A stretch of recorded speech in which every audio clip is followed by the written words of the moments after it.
CBDM India 2025 Experts push for community first disaster management models, call for real time risk mapping and global south collaboration. Disasters are not just humanitarian crises, they can change the course of history. Awareness and community engagement are the two most important things in the domain of disaster management. Against the backdrop of natural disasters, recent border conflict, and tragic Air India plane crash, CBDM India 2025 showcased people-centric disaster management. ಏನಂತ ಹೇಳಿದ್ರೆ there is ಕಮ್ಯುನಿಟಿನಲ್ಲಿ there is nothing for us without us ಅಂತ ಹೇಳ್ತೀವಿ. So community participation ಬಹಳ ಮುಖ್ಯ. ಯಾವುದೇ ಒಂದು ಅಪಘಾತವನ್ನು ತಡಿಬೇಕು ಅಂತ ಹೇಳಿದ್ರೆ ಎರಡು ಥರ ಅಪಘಾತಗಳಾಗ್ಬೋದು. ಮ್ಯಾನ್ ಮೇಡ್ ಡಿಸಾಸ್ಟರ್ಸ್ ಅಂತ ಏನು ಹೇಳ್ತೀವಿ, ನ್ಯಾಚುರಲ್ ಡಿಸಾಸ್ಟರ್ಸ್ ಅಂತ ಏನು ಹೇಳ್ತೀವಿ. ಎಲ್ಲದಕ್ಕೂ ಸಹ ಒಂದು ತುರ್ತು ಚಿಕಿತ್ಸೆ ನೀಡೋದು, ಇನ್ನೊಂದು ಪ್ರಿಪೇರ್ ಆಗಿರೋದು ಡಿಸಾಸ್ಟ್ರಿಗೆ. ಯಾವ ರೀತಿ ಅದನ್ನು ಆಗದೇ ಇರೋ ಹಾಗೆ ತಡೆಗಟ್ಬೋದು, ಅದಾಯಿತು ಅಂತ ಹೇಳಿದ್ರೆ ಯಾವ ರೀತಿ ಅದರ ಲಾಸ್ ಏನಾಗುತ್ತೆ ಅದನ್ನು ಕಡಿಮೆ ಮಾಡಬಹುದು. ಅದೇ ರೀತಿ ಜನರನ್ನು ಅದಕ್ಕೆ ಕೋಪ್ ಮಾಡೋದಕ್ಕೆ ಹೇಗೆ ಹೆಲ್ಪ್ ಮಾಡೋದು, ಅವರ ಒಂದು ತಾಕತ್ತನ್ನು ಬೆಳೆಸೋದಕ್ಕೆ ಏನು ಮಾಡ್ಬೋದು ಅನ್ನೋದು ಬಹಳ ಮುಖ್ಯವಾದ ವಿಚಾರಗಳು.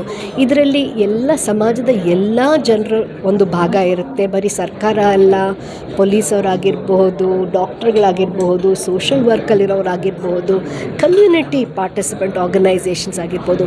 ಎಲ್ಲರೂ ಒಟ್ಟಿಗೆ ಬಂದು ಯಾವ ರೀತಿ ಈ ಥರ ದುರಂತಗಳು ಸಾಧ್ಯತೆಗಳಿದೆ, ಅದಕ್ಕೆ ನಾವು ಏನೇನು ಮಾಡಬೇಕು, ಅದನ್ನು ಆಗದೇ ಇರೋ ಹಾಗೆ, ಅದಾದಾಗ ಯಾವ ರೀತಿ ನಾವು ಜೀವನಗಳನ್ನು ಉಳಿಸ್ಬೇಕು, ಯಾವ ರೀತಿ ನಮ್ಮನ್ನೇ ನಾವು ಆರ್ಗನೈಸ್ ಮಾಡ್ಕೋಬೇಕು, ಹೇಗೆ ಜನರನ್ನು ಇದರಿಂದ ರಿಕವರ್ ಆಗೋದಕ್ಕೆ ಮತ್ತು ಧೈರ್ಯ ಒಂದು ತರೋದಕ್ಕೆ. ನಮ್ಮ ನಿಮ್ಹ್ಯಾನ್ಸ್ ಸಂಸ್ಥೆಯಲ್ಲಿ 1980s ವೀನಸ್ ಸರ್ಕಸ್ ಟ್ರ್ಯಾಜಿಡಿ ಯಾವಾಗ ಆಯಿತು, ಅದಾದ ನಂತರ ಸಾಕಷ್ಟು ಈ ಥರ ಅಪಘಾತಗಳಾದಾಗ ನಾವು ಸಹಕಾರ ನೀಡಿದ್ದೇವೆ. ಲಾತೂರ್ ಅರ್ಥಕ್ವೇಕ್ ಆಗಿರ್ಬೋದು, ಲ್ಯಾಂಡ್ ಸ್ಲೈಡ್ ಆಗಿರ್ಬೋದು, ರೋಡ್ ಟ್ರಾಫಿಕ್ ಇದು ರೈಲ್ವೆ ಆಕ್ಸಿಡೆಂಟ್ಸ್ ಆಗಿರ್ಬೋದು, ಎಲ್ಲ ಒಂದು ಪರಿಸ್ಥಿತಿ, ಅಂಡಮಾನಲ್ಲಿ ನಮ್ಮ ಸುನಾಮಿ ಆಗಿದ್ದಾಗ ಆಗಿರಬಹುದು, ಎಲ್ಲ ಸಮಯಗಳಲ್ಲೂ ನಾವು ಜನರಿಗೆ ಸಹಾಯ ನೀಡೋದ್ರ ಜೊತೆಯಲ್ಲಿ ತರಬೇತಿ ಸಹ ನೀಡ್ತೀವಿ. ಈ ಒಂದು ಕಾನ್ಫರೆನ್ಸ್ನಲ್ಲಿ ಸಮುದಾಯದ ಹಲವು ರಂಗಗಳಲ್ಲಿ ಕೆಲಸ ಮಾಡೋರೆಲ್ಲ ಬಂದು ಒಟ್ಟಾಗಿದ್ದಾರೆ.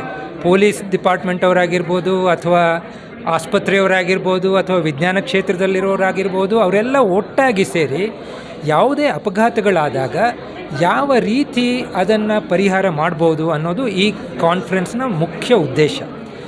ಈ ನಿಟ್ಟಿನಲ್ಲಿ ಇದು ಭಾರತೀಯ ವಿಜ್ಞಾನ ಸಂಸ್ಥೆಯಲ್ಲಿ ಆಗ್ತಾ ಇರೋದು ಒಂದು ವಿಶಿಷ್ಟತೆ ಅಂತ ನಾನು ಅಂದ್ಕೊಂಡಿದ್ದೀನಿ. ಯಾತಕ್ಕೆಂದರೆ ಯಾವುದೇ ಅಪಘಾತಗಳಾದಾಗ ಎರಡು ವಿಚಾರಗಳು ತುಂಬ ಮಹತ್ವಪೂರ್ಣವಾಗಿರ್ತದೆ. ಒಂದು, ಆ ಅಪಘಾತದ ಮುನ್ಸೂಚನೆಯನ್ನು ಎಷ್ಟು ಮೊದಲಾಗ್ತದೋ ಅಷ್ಟು ಮೊದಲು ಅದನ್ನು ಕಂಡುಹಿಡಿಯೋದು. ಇನ್ನೊಂದು, ಆ ಅಪಘಾತ ಆದಾಗ ಏನು ಪರಿಹಾರ ತೊಡಗಿಸ್ಬೋದು ಅನ್ನೋದು ಇನ್ನೊಂದು ವಿಚಾರ. ಈ ಎರಡೂ ವಿಚಾರಗಳಲ್ಲಿ ವಿಜ್ಞಾನ ಮತ್ತು ತಂತ್ರಜ್ಞಾನ ಮಹತ್ವದ ಪಾತ್ರ ವಹಿಸ್ತದೆ. ಈ ಭಾರತೀಯ ವಿದ್ಯಾಸಂಸ್ಥೆಯಲ್ಲಿ ಹಲವು ಡಿಪಾರ್ಟ್ಮೆಂಟ್ಗಳಲ್ಲಿ ಹಲವಾರು ಸೆನ್ಸರ್ಗಳ ಡೆವಲಪ್ಮೆಂಟ್ ಆಗಿರ್ಬೋದು. ಉದಾಹರಣೆಗೆ ನ್ಯಾನೋ ಸೆನ್ಸರ್ಗಳು.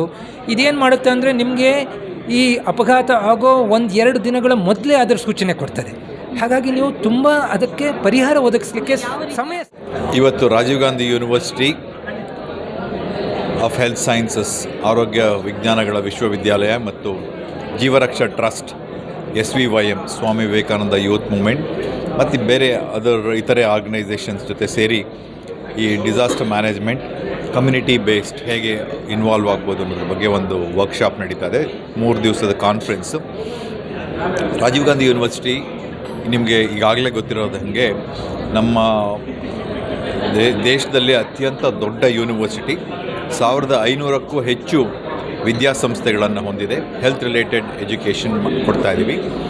ಇದರಡಿಯಲ್ಲಿ ಜೀವರಕ್ಷಾ ಟ್ರಸ್ಟು ನಾವು ಕ್ರಿಟಿಕಲ್ ಕೇರ್ ಮ್ಯಾನೇಜ್ಮೆಂಟ್ ಮತ್ತು ಎಮರ್ಜೆನ್ಸೀಸ್ ಹ್ಯಾಂಡ್ಲಿಂಗಿಗೆ ಸ್ಟೂಡೆಂಟ್ಸು, ಟೀಚರ್ಸು ಮತ್ತು ಸಿವಿಕ್ ಬಾಡೀಸ್ಗೆ ಈಗಾಗಲೇ ಟ್ರೈನಿಂಗ್ ಕೊಡ್ತಾ ಇದ್ದೇವೆ. It's a public outreach program.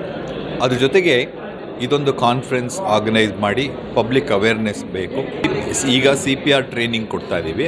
ಅದರಲ್ಲಿ ಬೇಸಿಕ್ ಮತ್ತು ಅಡ್ವಾನ್ಸ್ಡ್ ಅಂತ 2 ರೀತಿ ಇದೆ. ಸೊ ಅದು 2 ಟ್ರೈನಿಂಗ್ ಈಗ ನಡೀತಾ ಇದೆ. ಅದ್ರ ಜೊತೆಗೆ ಇಲ್ಲಿಂದ ಡಿಸಾಸ್ಟರ್ ಮ್ಯಾನೇಜ್ಮೆಂಟಿಂದ ಏನು ನಾವು ಕಲ್ತ್ಕೊತೀವಿ, ಯಾವುದನ್ನು ನಮ್ಮ ಸಿಲೆಬಸ್ಸಲ್ಲಿ ಅಳವಡಿಸಬಹುದು ಮತ್ತು ನಮ್ಮ ವಿದ್ಯಾರ್ಥಿಗಳಿಗೆ ಕಲಿಸ್ಬಹುದು, ನಮ್ಮ ಟೀಚರ್ಸ್ಗಳಿಗೆ ಕಳಿಸ್ಬೋದು ಅನ್ನೋದ್ರ ಬಗ್ಗೆನೂ ಗಮನ ಹರಿಸಿ ಮುಂದಿನ ದಿನಗಳಲ್ಲಿ ಅದ್ರ ಬಗ್ಗೆ ಕ್ರಮ ಕೈಗೊಳ್ಳಿ.